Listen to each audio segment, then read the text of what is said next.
Honneur à vous les gars, j'espère que vous allez bien et bienvenue sur Fumigène H, review du chapitre 273 de Blue Lock. Ça fait très longtemps que je n'ai pas fait de review Blue Lock, hein. Donc les frérots ça me fait plaisir. Après en même temps, bon, j'ai quand même suivi les chapitres, il se passait pas non plus des trucs de fou sincèrement, d'ailleurs il n'y a eu aucun but depuis ma dernière review, donc voilà, et de toute façon mes prédictions sont toujours bonnes, très clairement, mais là j'ai trouvé que dans ce chapitre 273 il se passait quelque chose d'assez historique, j'ai envie de dire, dans l'univers Blue Lockien, et je me devais de réagir, et en plus j'ai du temps, ça me fait plaisir comme d'habitude de parler, on va dire, de Blue Lock. Avant ça, n'hésitez pas bien évidemment à vous abonner à la chaîne, mettre le pouce, le like, le petit commentaire, le petit partage, c'est très important. Vous êtes de plus en plus d'ailleurs à demander les reviews Blue Lock, donc ça fait vraiment plaisir les frérots. Bref, chapitre Blue Lock 273. Donc on est actuellement à la confrontation Bastard contre le PXG. Le PXG est actuellement mené au score, il me semble, on est sur du 2-1, d'accord? Comme je l'ai prédit, Itoshirin allait entrer en action et Itoshirin va mettre un but, d'accord? C'est prévu, c'est comme ça, c'est écrit à ce niveau-là, il n'y a pas de surprise. Mais c'est surtout le déroulement des événements qui est assez intéressant et assez surprenant, j'ai envie de dire. Alors, Rin part à l'attaque. Alors déjà, la première attaque de Rin, parce que oui, il va y avoir deux attaques, la première attaque de Rin est ni plus ni moins parfaite. En fait, il va littéralement dribbler les gens, des passes, il va s'aider de ses coéquipiers, etc., etc. Ses mouvements deviennent imprévisibles. D'ailleurs, c'est bien noté. Et de toute façon, on le voit, il recule en arrière un moment. Enfin, franchement, Rin, il est monstrueux. Il est monstrueux à ce niveau-là. Donc, on a un éveil. Déjà, il était déjà éveillé, mais il s'éveille encore plus. C'est-à-dire qu'il progresse dans son éveil, le mec. Et ce qui est assez impressionnant aussi, c'est que il va arriver dans sa portée, c'est-à-dire qu'il pourra mettre le but, et il ne va pas tirer. C'est incroyable. Il va pas tirer, pourquoi? Parce qu'il va dire non. Si je le mets comme ça, tu vas me dire que c'est pas terrible. Et là, en fait, il faut bien comprendre une chose. Rin, il est en rivalité avec Izagi, oui. Mais Izagi n'a jamais été l'objectif de Rin. Rin, lui, veut aller chercher son frère Hitoshi Sae. Et on sait que Hitoshi Sae a un très gros niveau. On le sait. Donc, c'est sûr que si Rin s'imagine son frère comme adversaire, c'est sûr qu'on va avoir un Rin plus puissant, c'est logique. Tu évolues, ta cible est là-haut, tu vas chercher ta cible. Donc en fait, Rin est en train d'avoir un niveau de jeu pour s'opposer à son frère. Et son frère étant l'un des meilleurs joueurs du Japon, d'accord? Si ce n'est pas le meilleur joueur de son équipe actuellement au Japon, d'accord? Eh bien effectivement, Hitoshi Sae est un objectif, on va dire, qui te pousse à te surpasser d'une certaine façon. Donc en fait, pour lui, le but de cette façon-là n'aurait pas été suffisamment impressionnant, même pour son frère. Il veut battre son frère, il veut impressionner son frère, et il veut progresser. Donc le mec décide de ne pas marquer. Et pourquoi et ça c'est historique dans Blue Lock, parce que dans Blue Lock, on a toujours été dans l'ego, oui, je dois être égoïste, je dois mettre mon but, patati patata. Dès que j'ai une occasion, il faut que je tire.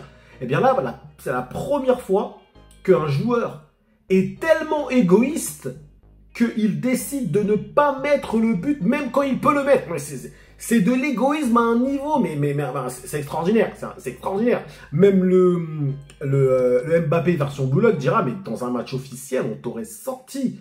Mais même lui, il est impressionné de ce qui est en train de se passer, parce que en fait, Rin, là actuellement, sur le terrain, il est en train de dire à tout le monde, venez, allez-y, combattez-moi, je veux me battre contre des mecs qui donnent leur vie.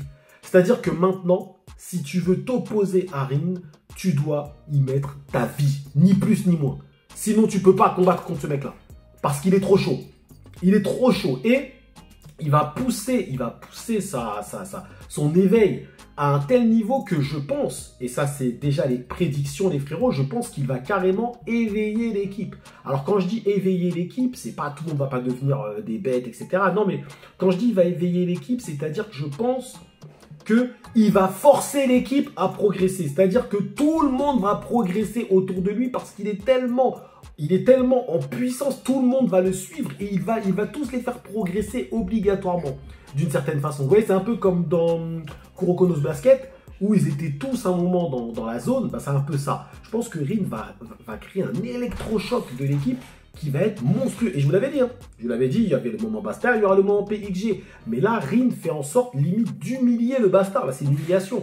Parce que imaginez, j'arrive devant vos cages, non, je le mets pas comme ça, je recommence. Non, mais c'est extraordinaire. C'est extraordinaire, hein, d'une certaine façon. Donc, Rin, à ce moment-là, très clairement, il est au-dessus d'Izagi.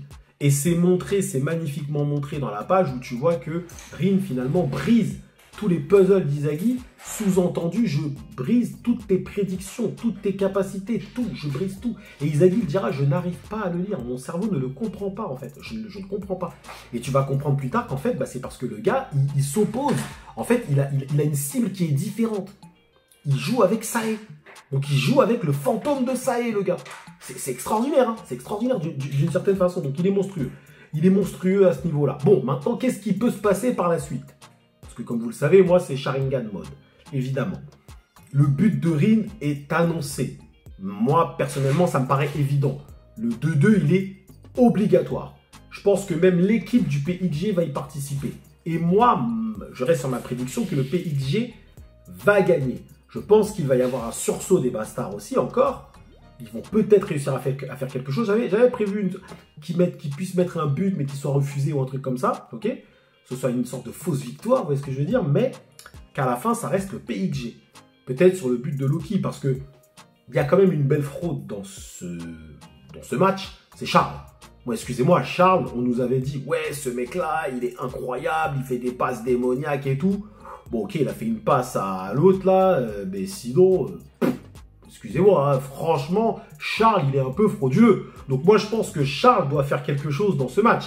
Sinon, il servira à rien. Et donc, il va peut-être le faire, mais avec Loki.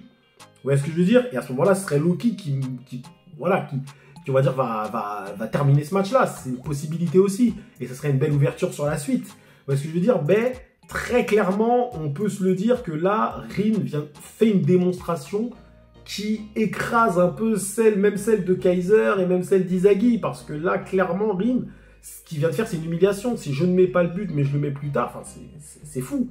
C'est fou, hein. Et je le dis bien, je pense qu'après, Rin sera très très fort dans le match, mais je pense qu'il y aura un moment, Loki, Charles, Noah, lui, il sert à rien, on sait qu'il va rien faire. Izagi aura peut-être des petits trucs et tout vite fait. Mais là, moi, personnellement, je vois bien la victoire du PXG. Bon, je reste sur ma prédiction en tout cas. Très bon chapitre qui on va dire, ne déjoue pas les prédictions Blue Lockiennes, les frérots. Moi, je reste toujours sur mon 3-2 pour le PXG.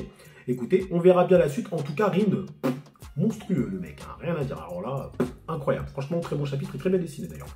Merci à vous, les frérots, d'avoir suivi cette petite courte review jusqu'au bout. Prenez soin de vous et que l'honneur soit avec le monstrueux Hitoshi Rin.